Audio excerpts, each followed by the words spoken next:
Good morning, everyone. I'm Mrs. Logan, and I'm here in the Leonard Elementary School library, and I would like to read some books to you today. Our first book is from the How Do Dinosaurs series by Jane Yolen and Mark Teague.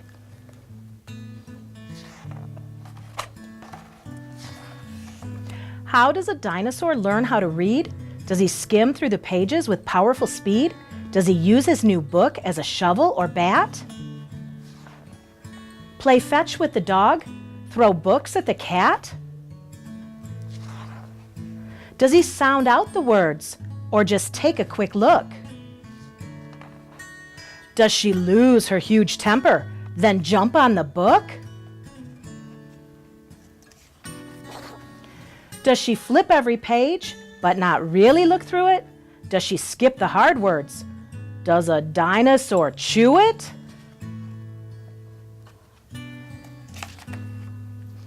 Does he read in the tub, make the book a big boat, and then throw a tantrum when it doesn't float? Does he read on the potty while making a mess? Does he stay till the end of the book? Well, I guess. Does she scratch off the words with the tip of her tail?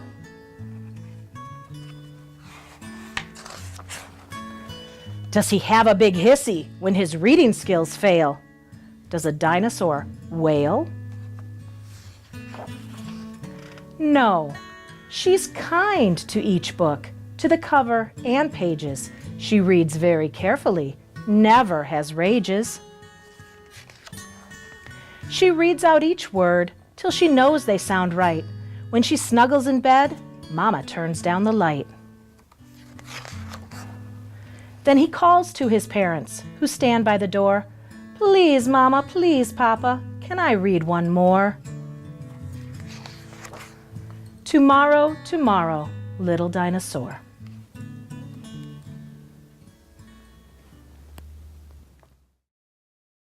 This is a Pete the Cat book. It's Pete the Cat and His Magic Sunglasses, written by Kimberly and James Dean. Remember that Pete the Cat is a really cool cat.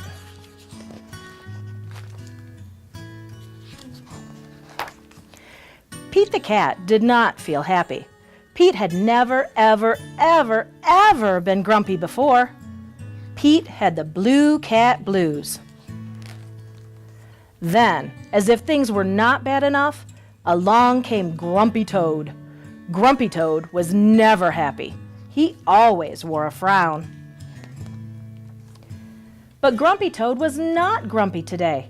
He said, "These cool blue magic sunglasses make the blues go away. They help you see things in a whole new way." Pete put on the cool blue magic sunglasses. He looked all around. Right on! The birds are singing, the sky is bright, the sun is shining. I'm feeling all right. Pete thanked Grumpy Toad for the cool blue magic sunglasses. He went on his way, and soon he saw Squirrel. Squirrel did not look happy.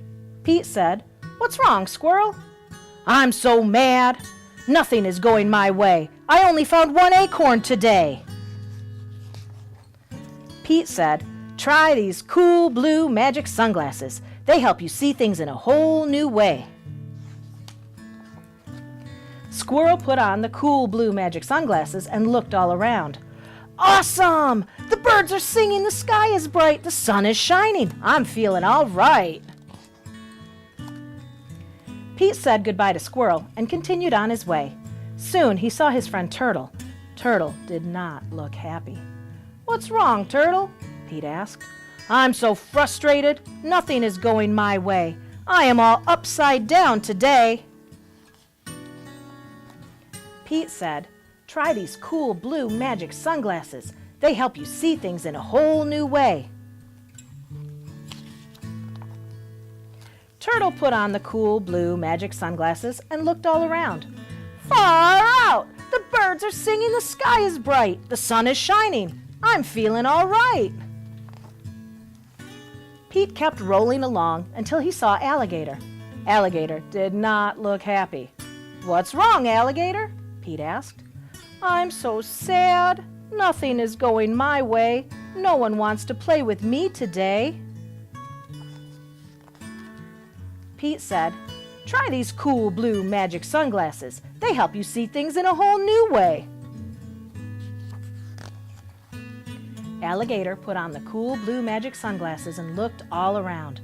"Rockin'! The birds are singing, the sky is bright, the sun is shining, I'm feeling all right."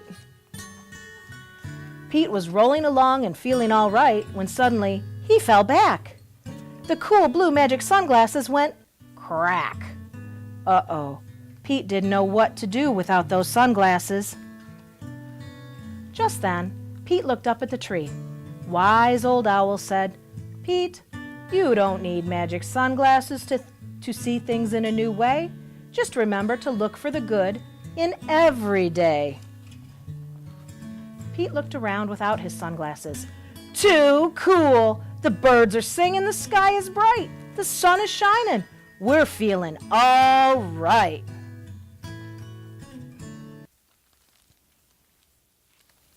If You Give a Mouse a Brownie. This is one of the mouse stories by Laura Numeroff. You probably recognize if you take a mouse to the movies or if you give a mouse a cookie. Well, we're going to see what happens if you give one a brownie. If you give a mouse a brownie.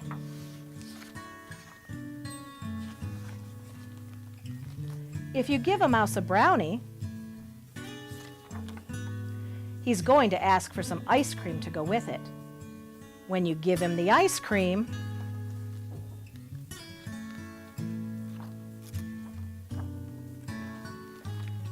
he'll ask you for a spoon. He'll start drumming on the table. Drumming will get him so excited, he'll want to start a band. You'll have to play the guitar. He'll want to put on a show, so you'll have to build a stage. Then you'll need some spotlights and a microphone. When the stage is finished, he'll want to make lots of tickets. You'll have to find paper and markers. When the tickets are done, he'll decide to make posters as well. He'll hang them all over the neighborhood. Rock concert. When he's out hanging them, it might start to rain. He'll fold some posters and make a little boat. Then he'll sail it in a puddle. He'll get so wet, he'll start to sneeze. You'll have to put him in your pocket to stay nice and warm. When he peeks out of your pocket, he'll smell something delicious. The smell will remind him that he's hungry. You'll have to take him to the store and get a few things to nibble on. Of course, he'll want to have a picnic. When the sun comes out, you'll have to take him to the park. While you are setting up the picnic, he'll see a playground. He'll jump on the swings. He'll go as high as he can. When he looks up at the sky, he might notice a big white cloud. The cloud will remind him of ice cream. He'll probably ask you for some. And chances are, if you give him some ice cream, he'll want a brownie to go with it.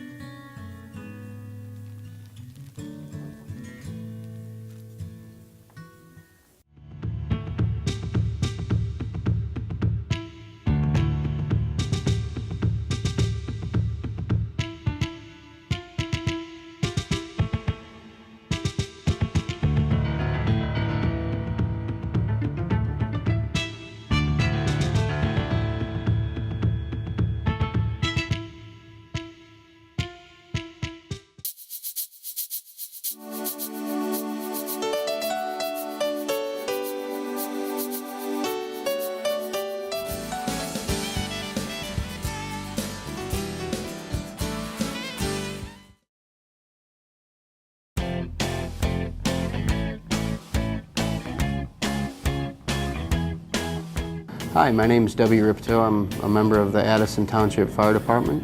I'm a lieutenant here. I've been here for 13 years. Today, we're going to talk about address signs and having your driveway properly marked and making sure that when there's an emergency We're going to get there quickly and safely to help you with your emergency. Here are some things that we need to keep in mind when you mark your driveway and or your mailbox. In some situations you may have to mark both your mailbox and your driveway. In situations where your driveway is across the street from your mailbox, or if you have a shared driveway where multiple houses are on your driveway, or if your driveway splits off into 2 or 3 areas. Wherever it splits, you might want to have an address sign marking what side to go on, whether it's left or right or straight or however you need to do it. It's going to make our job a lot easier to get to you in that state of emergency. A few other things to keep in mind is you can have your address sign vertically or you can have it displayed horizontally. We highly suggest that you mark both sides of your address so that whenever we're coming from the north or the south or the east or the west, we can see that driveway on both sides. In our engines, in our ambulances, we have our map books. And in our map books, we have very detailed oriented pictures showing exactly where the addresses are. But having that marked, your address sign marked or your driveway marked will definitely ease us in finding your address in that state of emergency. Okay. In the map book we have all of our hydrants marked, we have all of our streets marked, and it makes it a lot easier for us to find. So that's typically the officer's job, sitting in the officer seat. He grabs the map book and verifies with the driver exactly where we're going. And we have also a blown up section showing real quick and easy how to find your address on one sheet of paper. Instead of flipping through the book, we can go through your section and find exactly where we need to go. Okay, the address signs are $15 a piece.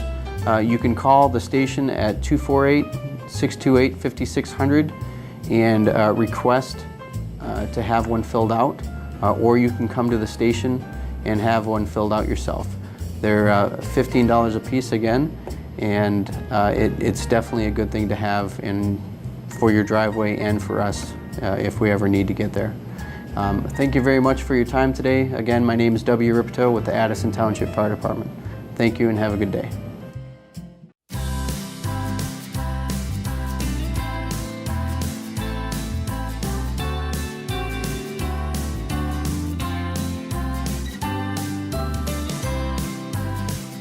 Oh, The Thinks You Can Think by Dr. Seuss. I love reading Dr. Seuss books because of all the silly words and all the rhyming.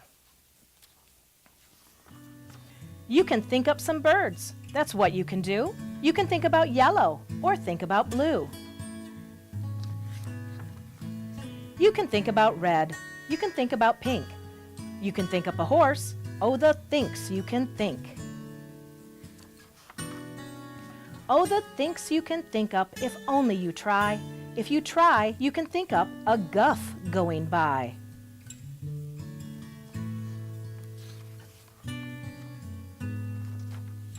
And you don't have to stop. You can think about schlop. Schlop, schlop, beautiful schlop. Beautiful schlop with a cherry on top. You can think about gloves. You can think about snubs. You can think a long time about snubs and their gloves. You can think about Kitty O'Sullivan Krause in her big balloon swimming pool over her house.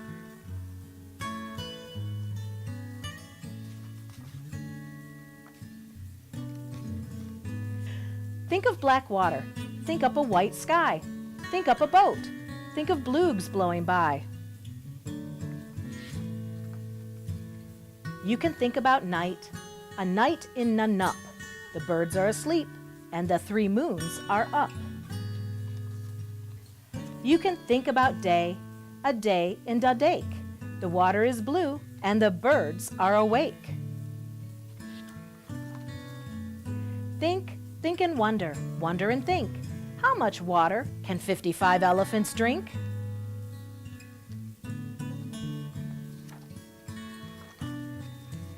You can wonder, how long is the tail of a zong?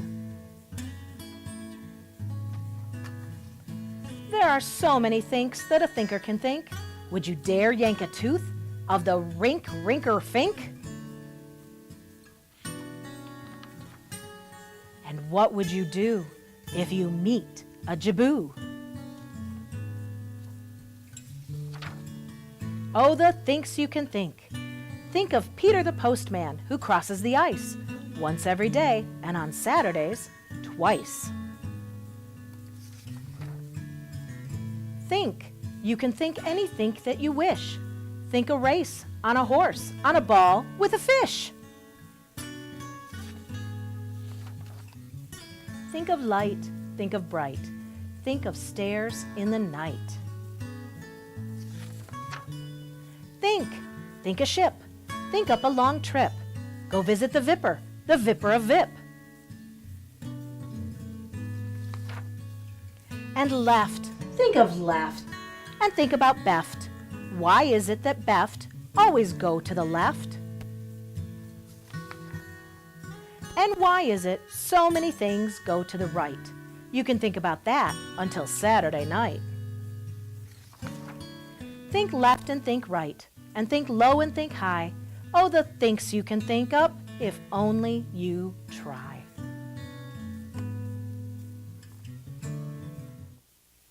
Be brave, little penguin. This is a story by Giles Andre, and it's illustrated by Guy Parker Reese.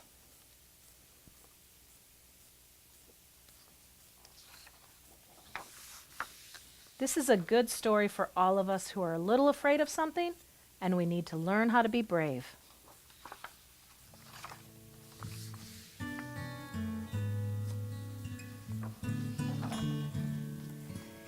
In the cold Antarctic sunshine, where the icy ocean ends, lived a family of penguins with all their penguin friends.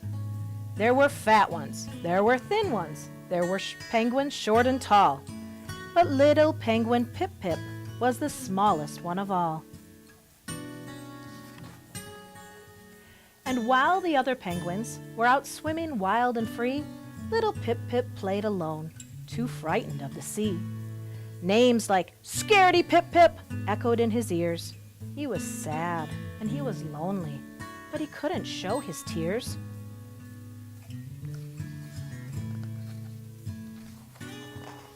"What's the matter, Pip-Pip?" said his daddy one fine day. "You can't be scared of water. What a silly thing to say."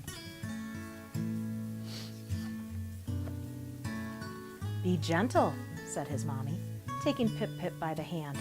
"We all have certain fears that might be hard to understand. Come on, little Pip-Pip, dip your toes in here just so. The water's calm and still now. You can do it, nice and slow."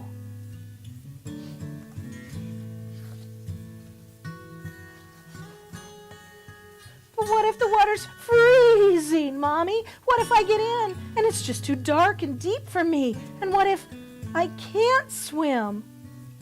And what if there are monsters who smell me from their den and they slither up and eat me and I'm never seen again?"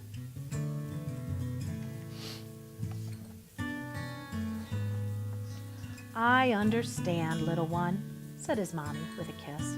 "But Pip-Pip, what if now you try to think of it like this? What if in that water there are friends for you to meet? And what if it is light and warm and full of treats to eat? Take my hand, little one. Don't worry, I'm right here.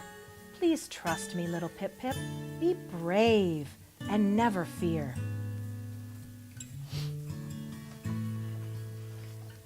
Slowly, Pip-Pip made his way toward the water's edge.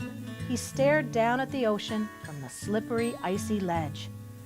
Then he looked back at his mommy, and as his small heart thumped, he closed his eyes, he held his breath, and little Pip-Pip jumped! Splash!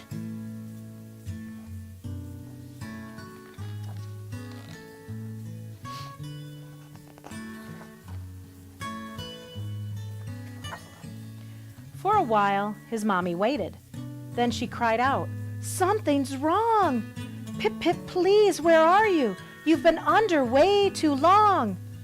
So she leaped into the ocean, diving deep into the blue. Then suddenly, from nowhere, came a little voice she knew. "Mommy, Mommy, over here! Hey, Mommy, look at me! I'm swimming, Mommy, swimming! Look, I'm swimming! Can you see?" She turned, and spinning circles through the water bright and clean, swam Pip-Pip with the biggest smile the world has ever seen. And as she watched her little one, right there before her eyes, he burst up through the surface, and he soared into the skies. "Woohoo!" cried little Pip-Pip. "Look, Mommy, I can fly! It's really not that tricky. You should try it, Mommy. Try!" "Oh, Pip-Pip," laughed his Mommy, as she watched him with a grin. "I don't know about flying, but oh my, you've learned to swim." Then his friends all gathered round as Pip-Pip landed with a bump and said, "Sometimes all you have to do is just be brave and jump." This story is called It's Hard to Be Five. It's written by actress Jamie Lee Curtis and Laura Cornell. It's hard to be five. I'm little no more. Good old days are gone. By 1, 2, 3, 4.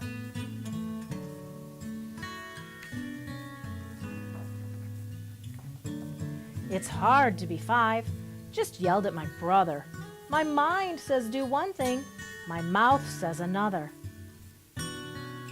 It's hard to be five. I've got to keep going. My clothes can't keep up 'cause my body keeps growing. At 5 I hear no and don't. I can't win when balls bowl inside at my 10 juice box pins. I'd rather hear try it and sure, I confess. And if dirt is involved, a very loud yes! It's hard to be five. Parents want you all clean, but washing my face makes me crabby and mean. It's hard to be five. All I want is to play. I'm starting at school, and I don't get a say. School seems so scary. School seems so strange. I'm only 5. My whole world's going to change.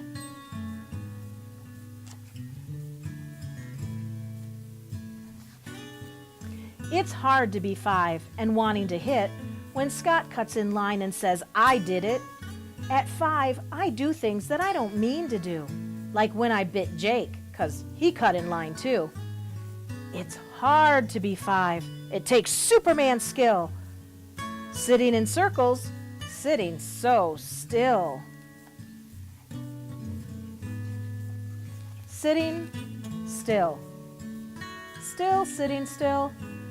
Still sitting still. Sit still! And then there's the walking all by myself, only picked up to reach a high shelf. I walk to the park, I walk to the school, I walk to the bus, I walk to the pool.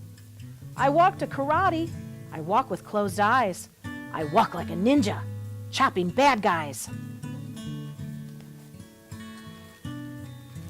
It's fun to be 5. Big changes are here. My body's my car, and I'm licensed to steer.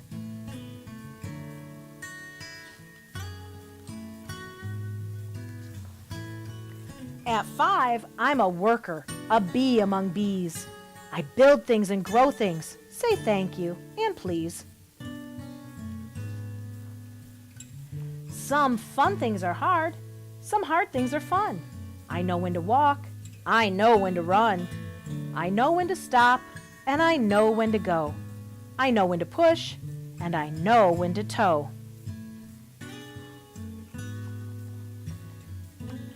At 5, I can lie down alone in my bed and dream of my past and my future ahead. And when I mess up or do right, it's a start, 'cause I have my own mind and I have my own heart. It's hard fun to be 5, so strong and so loud. Give me 5, 'cause I know it. I'm here and I'm proud.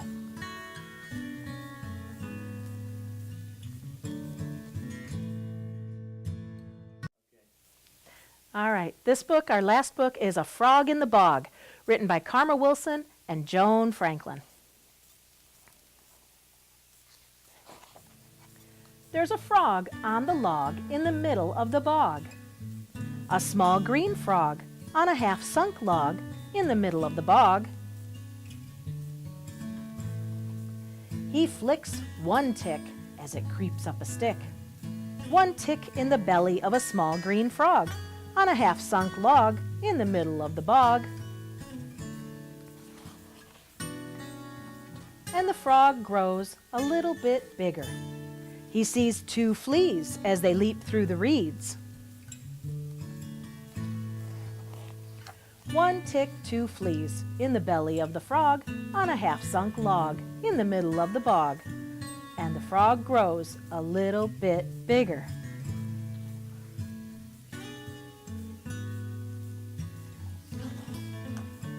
He spies 3 flies as they buzz through the skies. One tick, 2 fleas, 3 flies, oh my, in the belly of the frog on a half-sunk log in the middle of the bog. And the frog grows a little bit bigger. He glugs 4 slugs as they slink through the sludge. One tick, 2 fleas, 3 flies, oh my, 4 slugs, ooh, ugh, in the belly of the frog on a half-sunk log in the middle of the bog. And the frog grows a little bit bigger. He inhales 5 snails from their heads to their tails. One tick, 2 fleas, 3 flies, oh my, 4 slugs, ooh, ugh, and 5 slimy snails in the belly of the frog on a half-sunk log in the middle of the bog. What a hog, that frog!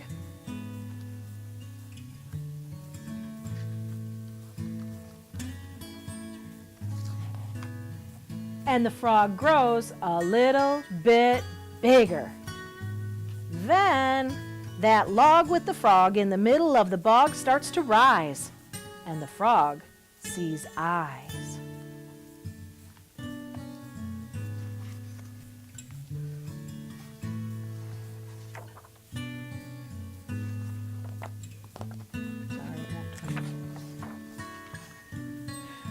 And the frog sees claws and a big set of jaws and a mouth like a crater, and the frog screams, "Gator!"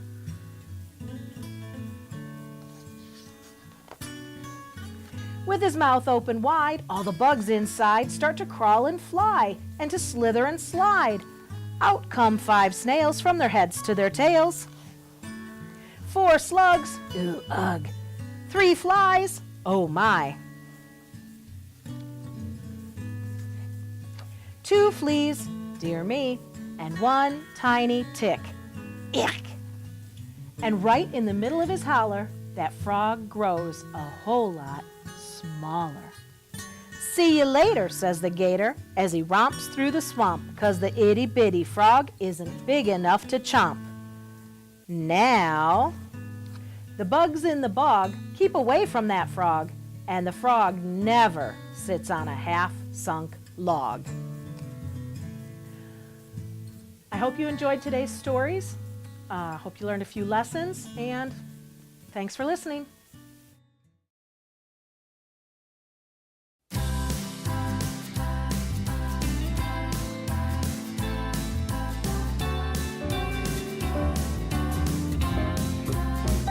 We here at OCTV cover the local events and government meetings of Oxford, Addison, and Leonard.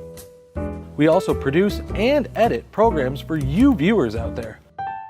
With the leadership of our station manager, Bill Service, we have been a very successful team, winning awards from the state of Michigan for Best Electronic Media, giving attention to our local veterans. We also won awards for excellence in directing and educational programs. With the help of our great new equipment and our technical directors, we write, produce, and broadcast our local news for you. Without our production manager, Terry Stiles, our channel and station wouldn't be the well-oiled machine it is today. She coordinates the editing assignments and shoot schedule with our editors and camera people.